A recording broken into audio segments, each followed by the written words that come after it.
Have you noticed all the help wanted signs around town? Lots of help wanted signs.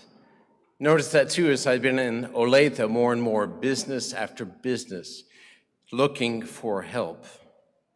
Some will argue that it's due to a lack of childcare, that's the cause, which is typically tied in their argument to COVID and to virtual schooling.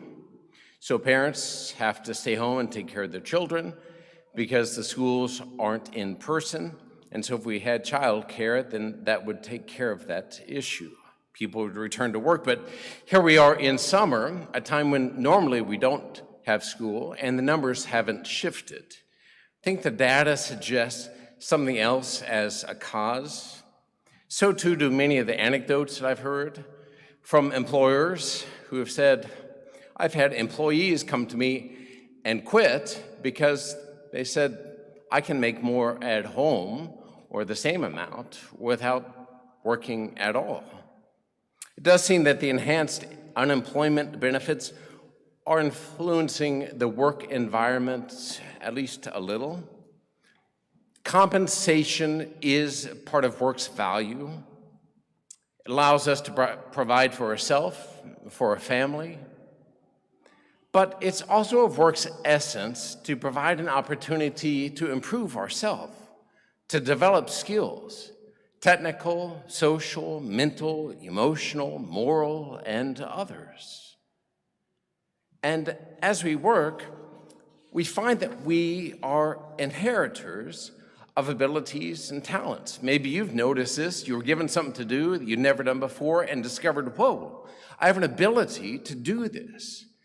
Well, it's a clear indication that you and I are not creators of our abilities, but we're inheritors of them. We might develop them, but we are not their authors.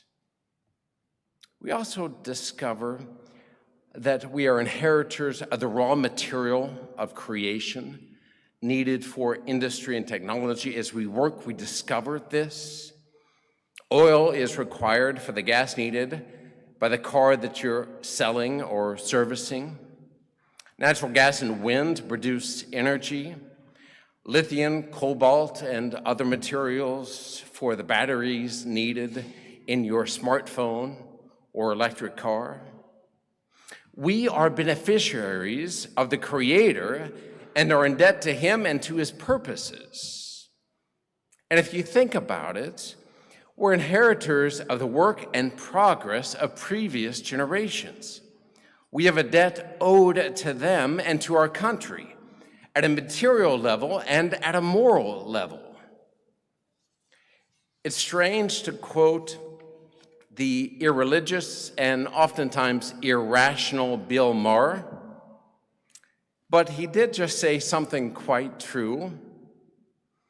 He said, if you think that America is more racist now than ever, more sexist than before women could vote, you have progressophobia, which he defined as a brain disorder that strikes liberals and makes them incapable of recognizing progress.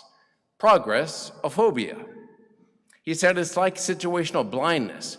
Only what you can't see is that your dorm in 2021 is better than the South before the Civil War.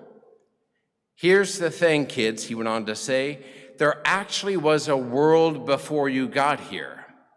We date human events AD and BC, but we need a third marker for millennials and Gen Z, BY, before you. That's quite good, it seems to me. And it seems that things must be getting pretty bad if it's coming from someone like Bill Maher.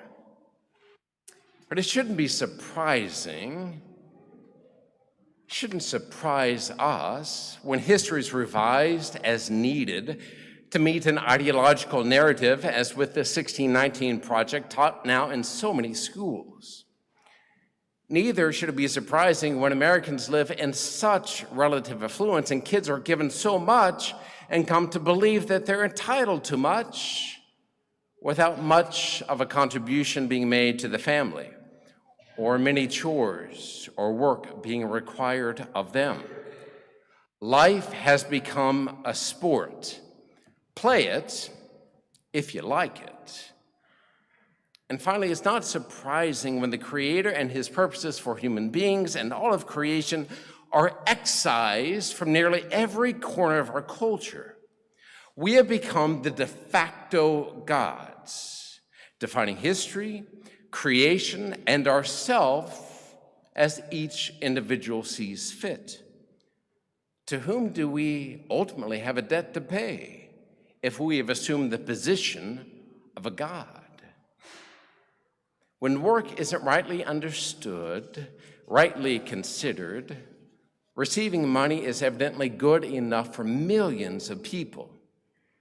But when work is thought through comprehensively, it reveals responsibilities incumbent upon us. And responsibility, developing a sense of responsibility, being responsible, is a key marker of human maturation. From potty training, taking care of things on your own, to brushing your teeth, doing homework, learning to drive, keeping up your room or your home, eating properly, all of those are markers of maturation because of the responsibility assumed. So it is with the work, and so it is with following Christ. As St. Paul wrote in our second reading, the love of Christ impels us, once we have come to the conviction that one died for all, there's the gift. Therefore, all have died. He indeed died for all, so that those who live might no longer live for themselves, but for him who for their sake died and was raised. There's the responsibility. And not only this, he said, but consequently, from now on, we regard no one according to the flesh, the ordinary way of human existence. Even if we once knew Christ according to the flesh, yet now we know him so no longer. So whoever is in Christ is a new creation. The old things have passed away. Behold, new things have come. The imperishable existence of Jesus raised from the dead, we already share. We are debtors, inheritors of his death and new life, and the work of countless believers who came before us.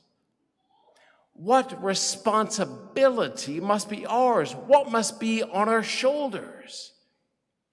As I suggested to those young people who were confirmed last night, these things that we've had you do in preparation, the service hours, the contribution here, the moral contribution, the learning, the attending Sunday Mass consistently, those are not hoops simply to jump through to get to your confirmation and off you go, but they're indicators of maturation. I have grown to a point where I'm responsible to receive what is being offered. If those are lacking, maturation, maturity is lacking. What responsibility must be ours? He indeed died for all, so that those who live might no longer live for themselves, but for him who died for our sake and was raised. Friends, that's the defining question of our maturation. For whose sake am I living? What things of the old order that is passing away am I clinging to?